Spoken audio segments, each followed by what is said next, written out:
citizen.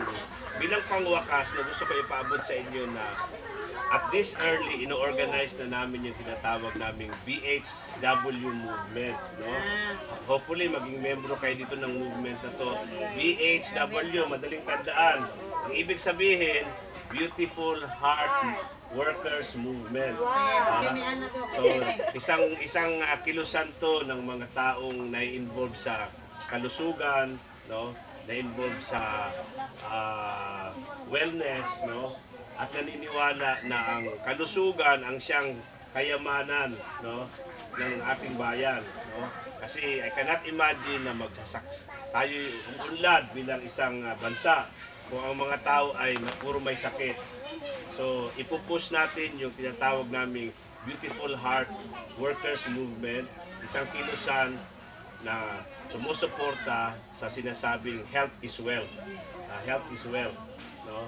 So, unang-una, kayo na yon, di ba? Kayo na mismo yon. Ilan yung serve? Parehas ni Esther, nakaserve niya sa... At siguro sa darating na 2010, baka pwede natin itong magpresenta as a political sectoral party list, no? Na maging ang ating binibigyan ng tuon dito yung mga ordinaryong grassroots healthcare workers. Kayo mga women, di ba kayo yung nilalapitan kung mayroong nilalagnat, mayroong pinukumbulsyon, mayroong nasusugatan.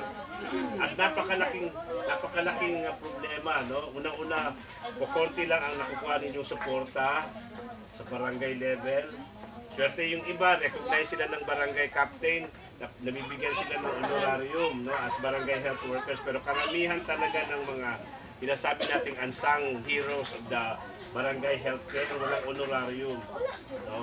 Purely volunteer. Ngayon, kung meron tayong sectoral representative sa Kongreso, no, baka makakuha tayo ng pondo para, katulad dito, yung pangangailangan din yung blood pressure aparato. Wala, no? Hindi wala kayong first aid room dito.